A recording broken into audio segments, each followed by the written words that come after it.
Saturday, 13th of June 2020, just before 5 a.m. in the village of Roydon, Essex. A man stepped out of a party with his two sons.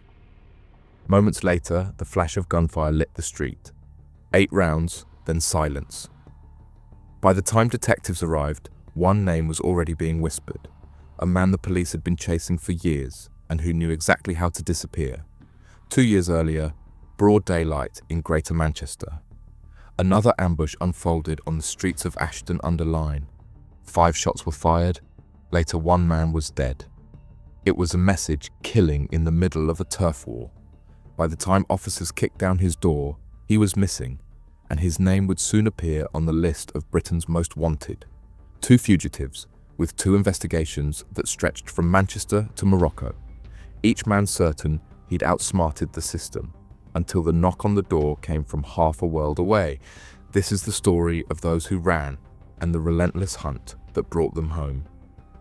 Welcome to UK Crime Documentaries.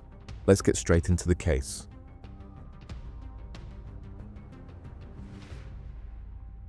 Long before the name Nana Oppong appeared on Britain's most wanted list, it was already whispered in East London's underworld. A name said with equal parts respect and fear. To detectives, he was a committed and high-level criminal. To those who knew him, he was the man who always walked free. His reputation began to form in May 2010, on the day of his own birthday celebration at the Sugar Lounge venue. It was meant to be an event with celebrations, but it ended with chaos and blood on the pavement. Outside the venue, a shootout erupted between rival groups. 2 men, Eugene Brown and Patrick Ford, were gunned down in the street. A third, Michael Smith, was left fighting for his life after being shot 6 times, including once in the head. Oppong was accused of arming one of the gunmen and pointing out the victims moments before the killing. Twice he stood trial for murder. Twice the jury failed to reach a verdict. By 2012, all that stuck was a charge for perverting the course of justice, after he was caught lying to police about his role that day. He served 2 years and walked free once again. Just 4 years later, violence followed him once more. In May 2014, at a birthday party in Dagenham, a young father named Ashley Latty was beaten and stabbed to death outside a community hall. Witnesses described a frenzied attack, more than a sudden chaos with kicking, punching and stabbing. Among the group charged was Nana Oppong. Again, he faced a murder count. Again, he avoided it. This time, he admitted only grievous bodily harm with intent, serving a short 4-year term before release. To the police, it was a pattern. Whenever violence erupted, Oppong's name appeared somewhere in the file, but no conviction was ever held.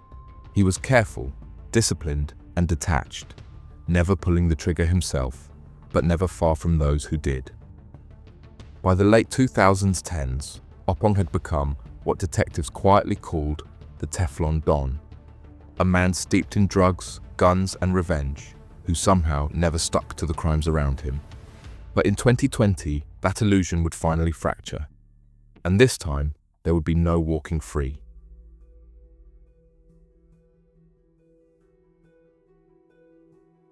Robert Powell was not a street soldier. He wasn't a rival dealer or an enforcer.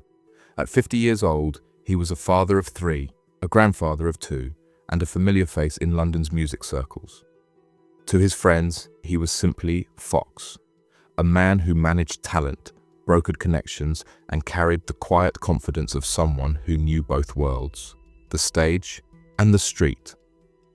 Powell had worked with several up-and-coming artists, including rapper Dutchavelli, whose rise had brought him into the orbit of people with serious money and serious enemies. He was respected, but he moved in spaces where reputation meant everything, and where a single slight rumor or unpaid debt could spiral into something deadly. By 2020, that line between the music scene and organized crime had blurred. Powell's name had crossed into conversations involving Nana Oppong's network, a group long associated with Class A drug supply and violent disputes. Detectives would later tell the court they believed Oppong carried a personal grievance against Powell, a feud that simmered beneath layers of business and pride. The exact cause remains unclear, but what was certain was this: Powell had been marked. In the weeks before the shooting, he was said to be cautious, aware that people were talking, but no one expected what would follow. On the night of 12th of June 2020, Powell attended a private party in Roydon, Essex, a quiet village outside Harlow. It was meant to be a relaxed event: music, food with familiar faces. There were no signs of trouble, but somewhere outside that party, others were waiting.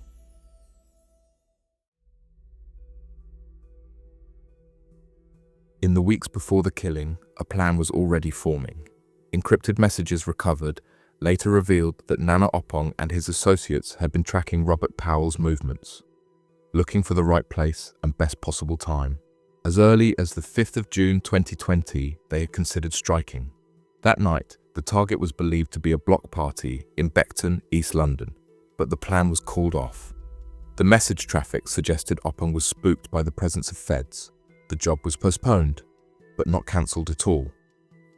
8 days later, in the early hours of Saturday, 13th of June 2020, the operation went ahead. Inside a private venue, guests were still leaving a late-night birthday party. Among them, Robert Powell and his 2 adult sons. Outside, the street was calm, but from a distance 3 cars were closing in: a Ford Cougar, a Vauxhall Zafira, and a Toyota Prius. The Prius, driven by Israr Shah, acted as the lookout. The Zafira carried additional crew, while the Cougar, fitted with cloned plates, was the strike vehicle. CCTV from nearby properties later revealed the convoy circling the area multiple times in the hour before the shooting. They were watching for one thing: the moment Robert Powell would step outside. When finally Powell stepped out onto the road, the Cougar slowed to a crawl, the passenger door opened, and a gunman stepped out, armed with a 9mm pistol. 8 rounds were fired in quick succession. Powell was hit repeatedly, collapsing beside a Ford Mondeo parked nearby.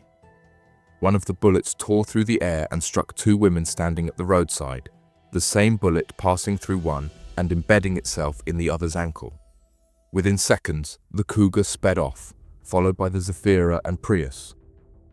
By the time the first witnesses reached Powell's body, the shooters were already far away. Later, CCTV footage would trace the convoy leaving Roydon, heading through Epping, then out of Essex entirely.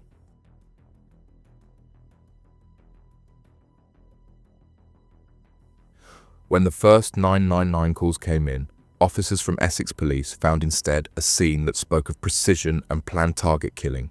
8 shell casings lay scattered across Water Lane. The pattern of shots, the caliber, the angle, everything pointed to an organized hit. The investigation was led by detectives from the Serious Crime Directorate, who quickly realized this was no local feud. It was a professional execution. Their first step was the CCTV grid surrounding Roydon. Dozens of cameras were reviewed, frame by frame, tracing the convoy that entered the village minutes before the attack. 3 vehicles stood out, what we have covered earlier.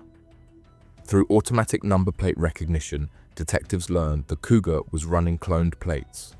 The Zafira and Prius had no registration traceable to any known resident, but across Essex and into East London, patterns emerged. The same cars seen days earlier near addresses connected to Nana Oppong. Forensic specialists recovered 9mm shell casings from the scene, later matching the ammunition type to rounds discussed on Oppong's EncroChat device. The chat logs, still encrypted at that time, hinted at a coordinated plan involving multiple vehicles and backup drivers. By late June, police had pieced together a probable team. Nana Oppong, 43, from Stratford in East London, was identified as the suspected organizer and likely the gunman. Alongside him, Israr Shah, 40, from Brentwood in Essex, was believed to have acted as the lookout in the Toyota Prius that shadowed the scene. A third man, Temitopti Adeyinka, an associate linked to both through phone data and CCTV, was seen in vehicles connected to the convoy before and after the shooting. Together, detectives believed they had carried out the meticulously planned execution that ended Robert Powell's life. Detectives raided several addresses across London and Essex. At one site, they found traces of gunshot residue inside a garage used by known associates. At another, they discovered phones later connected to EncroChat handles communicating with Opong in the days before the hit. But as warrants went out, all three men were gone, and we will talk about this in a few minutes. It left investigators chasing shadows, a murder with no suspects on UK soil. But they weren't finished. Somewhere in the encrypted world of EncroChat, the truth was waiting to be unlocked.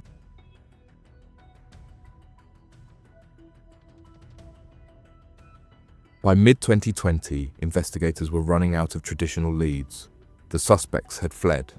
The murder weapon was missing, and the trail was cooling fast. But what Nana Opong and his network didn't know was that at the same time, EncroChat had already breached. One handle known as ENDS stood out. The user spoke with authority, giving instructions, discussing logistics, and talking about the thing in Essex. Another account, tagged Slick, was in contact with him daily. Police would later confirm that ENDS was Nana Opong and Slick was Israr Shah. The messages mapped out the build-up to the Royden shooting. In early June, ENDS was seen ordering 9mm ammunition, asking for delivery times and confirming payments. On the 5th of June, the same night a planned attack in Beckton was aborted, he received a message from Slick. "How do we plan to do this? I'm sick of the acting, bro." It was frustration from a lookout waiting for a signal that never came. Then the conversation stopped until 13th of June, the night Robert Powell was shot. The timestamps from EncroChat aligned almost perfectly with CCTV showing the convoy arriving in Royden. In the hours after the killing, ENDS deleted large sections of his chat history and sent one final note. "All clear. Handle your side." Digital forensics teams at the National Crime Agency later confirmed that Opong's handset had been wiped remotely 2 days later, but by then, mirrored data had already been preserved through the EncroChat breach. It was the first time investigators had direct digital proof, not just speculation or association, tying Opong and Shah to the orchestration of the hit. The man once known as the Teflon Don had finally left its digital fingerprints, and this time they would be impossible to scrub away. With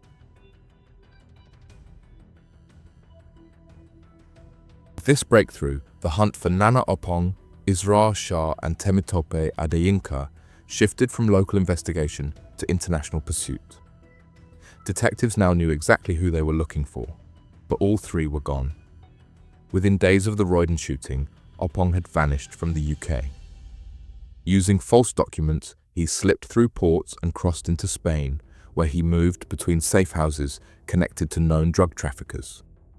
There, his trail went cold, until investigators learned he'd attempted to move again, this time south toward Morocco. Shah, meanwhile, had also gone to ground in Spain, using aliases and burner phones to avoid detection. Adeyinka disappeared entirely. Police believed he may have fled using forged West African documents. By late 2021, the National Crime Agency, NCA, and Essex Police joined forces, building an international task force to track the fugitives. Opong's criminal history made him a high-priority target. He wasn't just wanted for Robert Powell's murder, he was also sought by the Metropolitan Police for conspiracy to traffic cocaine and possess firearms. His reputation, a high-level criminal who dodged murder charges before, earned him a place on the NCA's most wanted list in 2022. Working with Interpol, they issued red notices, international arrest alerts instructing foreign police to detain the men on site. Opong's name was soon added to the UK's most wanted list, released publicly in 2022 as part of a Europe-wide campaign. His face, shown in mugshots and grainy CCTV stills, was broadcast across Spain and North Africa. Behind the scenes, intelligence agents traced encrypted communications suggesting Opong was using contacts in Spain's drug ports to secure passage into Morocco, but he underestimated the scale of the net closing around him. In September 2022, Moroccan officers at Tangier port noticed something suspicious. A lorry entering the country from Spain, carrying a man using a Maltese passport that didn't match his face. When they checked his fingerprints, the result triggered an alert. The man was Nana Opong, wanted for murder, firearms offences and drug trafficking. After 2 years on the run, the so-called Teflon Don had finally been caught, not by a rival, but by routine border control. Opong was detained by Morocco's General Directorate for National Security, and his capture was kept secret for months while extradition proceedings began. For Essex Police and the NCA, it was the breakthrough they had been waiting for. One fugitive was in custody. The others would soon follow.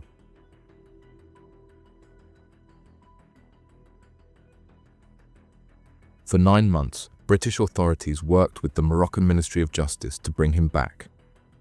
The National Crime Agency's Joint International Crime Centre oversaw the process, supported by the Crown Prosecution Service Extradition Unit and UK diplomats in Rabat. Each document, each transfer order, had to be signed off by multiple agencies. Finally, in June 2023, Opong was escorted off a flight at a London airfield by armed officers. Bodycam footage released by Essex Police showed him handcuffed in the back of a van, calm, expressionless, nodding as the charges were read out. The man who'd spent years outrunning the law was back where it all began. Just weeks earlier, his co-accused, Israr Shah, had also been flown back to Britain. He'd been arrested in Spain in December 2022, after months of surveillance led police to a small flat near Alicante. Spanish officers stormed the property at dawn. Shah offered no resistance. By March 2023, he was extradited to the UK under heavy security. Police later released clips of both men in custody. The contrast was striking. Opong, cold and detached. Shah, silent and subdued. Behind the scenes, detectives were already preparing the case that would bring them to court together. Detective Superintendent Steve Jennings, who led the 4-year investigation, described the moment as a turning point. "We won't stop until everyone responsible is brought to justice."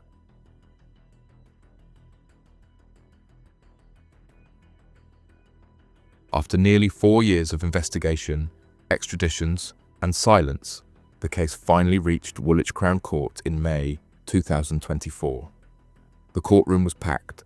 Detectives who had worked the case since 2020, prosecutors from the Crown Prosecution Service, and members of Robert Powell's family, who had waited years to hear the word guilty. The prosecution, led by Justin Rouse KC, presented a mountain of evidence built piece by piece. Opong denied everything. He told the court he wasn't there, claiming his name had been wrongly attached to the encrypted handle ENS. Shah admitted being at the scene, but said he was only there to sell drugs, insisting he had no part in the killing. Both men tried to shift blame toward Temitope Adeyinka, who remains wanted by police. But the jury wasn't convinced. On 28 May 2024, both men were found guilty of murder and possession of a firearm with intent to endanger life. Opong was also convicted of grievous bodily harm in relation to the 2 women injured by stray bullets. Opong, 44, received life imprisonment with a minimum term of 38 years, and Shah, 39, was given life with a minimum of 26 years.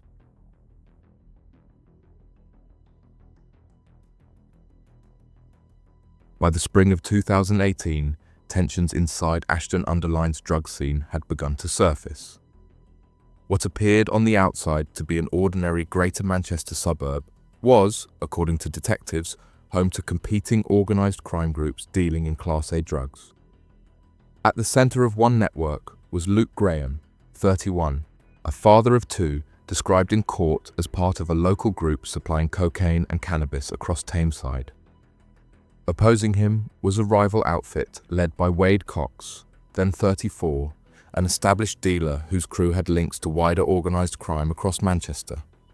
Cox's group was larger, better resourced, and as the judge later noted, prepared to use extreme violence to assert control.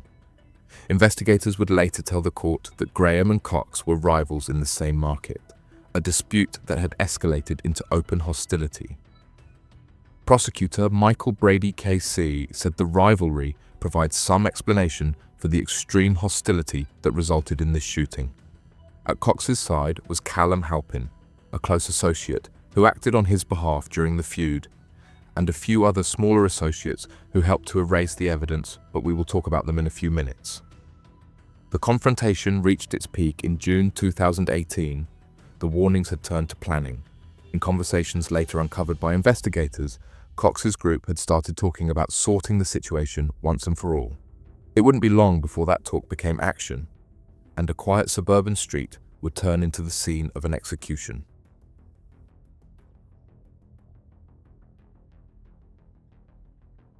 It was Wednesday, the 13th of June, 2018, a bright afternoon, when the trap was finally set that eventually led the confrontation to reach its brutal end. The setup was simple and cruelly effective. A local drug user known on the streets as Peanut was used as bait, a familiar face Graham sometimes supplied. Messages were passed saying Peanut was in trouble, that rival dealers were threatening him near a house on Birch Street. Graham, loyal and impulsive, agreed to check it out. He brought along his close friend Anton Verigotta, arriving in a white Volkswagen Caddy just after 4:40 p.m. Minutes before their arrival, CCTV picked up a stolen Audi A3 turning into Birch Street.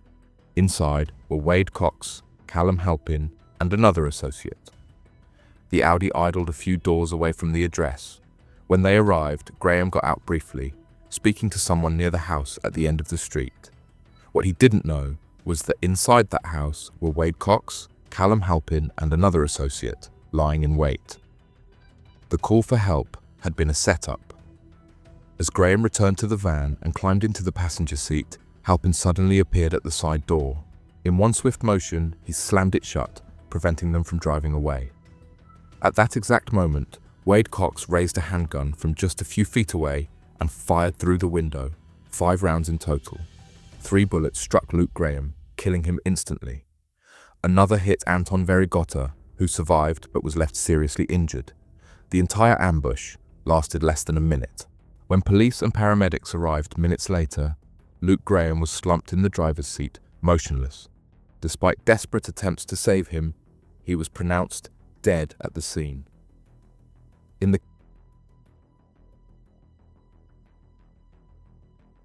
chaos that followed the gunfire, the killers moved with chilling precision. The stolen Audi A3, the same car seen on CCTV creeping down Birch Street moments before the attack, tore away from the scene at speed. Neighbors would later describe the sound of tires screeching over the faint echo of screams. Children who'd been playing nearby were ushered indoors by terrified parents. What had been a normal weekday afternoon was now a crime scene. The Audi was tracked by CCTV and ANPR cameras heading out of Ashton-under-Lyne towards Gorton, 6 miles away. Less than an hour later, residents there reported smoke rising from a quiet back street. Fire crews found the remains of a car, completely torched. Forensics would later confirm it was the same Audi used in the Birch Street shooting. Every trace of evidence inside, fingerprints, DNA, gunshot residue, was gone. While the vehicle burned, Callum Halpin kept his composure. Within an hour of the shooting, he was spotted at the corner shop pub in Ashton, acting as though nothing had happened.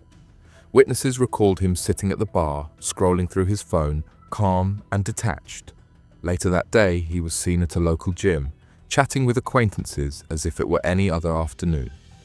Detectives from Greater Manchester Police's Major Incident Team knew this wasn't a random shooting. The style, the precision, and the brazenness all pointed to organised crime. Within hours, an inquiry, later codenamed Operation Cranbrook, was launched to track down those responsible.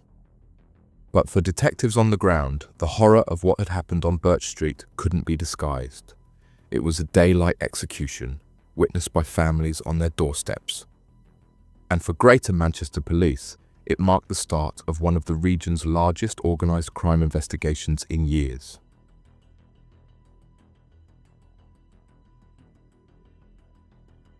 The forensic work began right after the shooting took place. Every cartridge case, every fragment of glass was collected and logged. Ballistics specialists confirmed the bullets were 9mm rounds, consistent with weapons previously linked to organised crime groups operating across Tameside. Though the gun was never recovered, microscopic residue from the ammunition provided enough material for comparison with known OCG firearms. Detectives turned next to CCTV and ANPR. Cameras from Ashton Town Centre to Gorton showed the Audi's journey before and after the murder. Using cell site mapping, investigators plotted the location of phones active in the area, gradually building a picture of who was where and when. The data showed devices associated with Wade Cox and Callum Halpin moving in tandem in the hours leading up to the shooting and again in the moments after. As the evidence tightened, the web of communication grew clearer. Texts, call logs, and encrypted messages revealed coordination among the crew after the murder, arranging pickups, ditching vehicles, and swapping handsets to confuse investigators. Detectives later found that the same numbers reappeared on new phones within days, each registered under false names but still communicating with the same network of contacts. Over the following months, arrests were made across Greater Manchester. Several lower-level associates were picked up first: couriers, drivers, and those linked to the Audi's theft. Some suspects were intercepted at airports, attempting to leave the UK as the investigation closed in. As all of them were caught and later sentenced, one man vanished before officers could arrest him, and for the next 4 years, he lived like a ghost.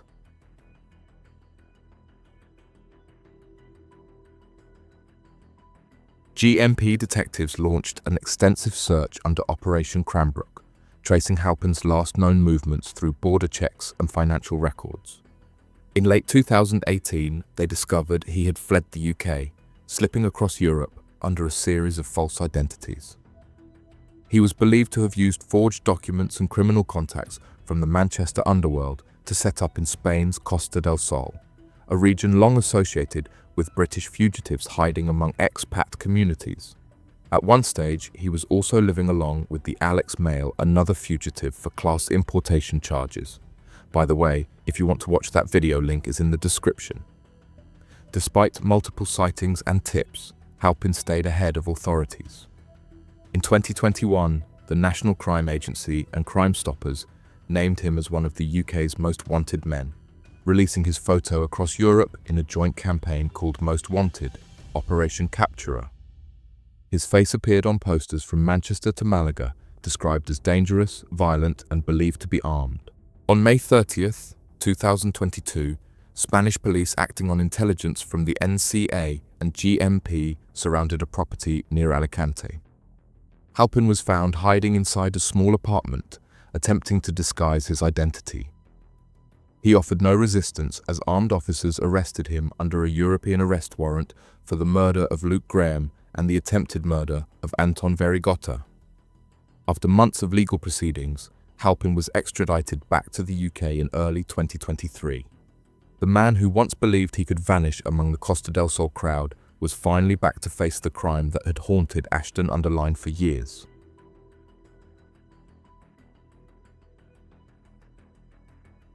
The case of Luke Graham's murder would play out in 2 courtrooms, years apart. The first trial came in 2019 at Manchester Crown Court. In the dock sat Wade Cox. Alongside him were several associates: Atkinson, West, Cornforth, and Dodd, accused of helping the killers after the shooting. The jury heard all the overwhelming evidence that we have already discussed. When the verdicts came, Cox was found guilty of murder and grievous bodily harm of Anton Verigota. He was sentenced to life imprisonment with a minimum term of 36 years. Christopher Atkinson, aged 33, from Manchester, was sentenced to 5 years in prison for assisting an offender. Kane Cornforth, aged 29, from Gorton, received 7 years imprisonment for assisting an offender, having played a leading role in destroying the getaway vehicle and arranging false alibis. Dean Dodd, aged 29, from Openshaw, was sentenced to 4 years for perverting the course of justice after attempting to mislead investigators during the early stages of the inquiry. Ryan West, aged 30, from Droylsden, received 2 years and 6 months for assisting an offender, having provided logistical support to those involved in the escape. The Callum Halpin trial came in 2023.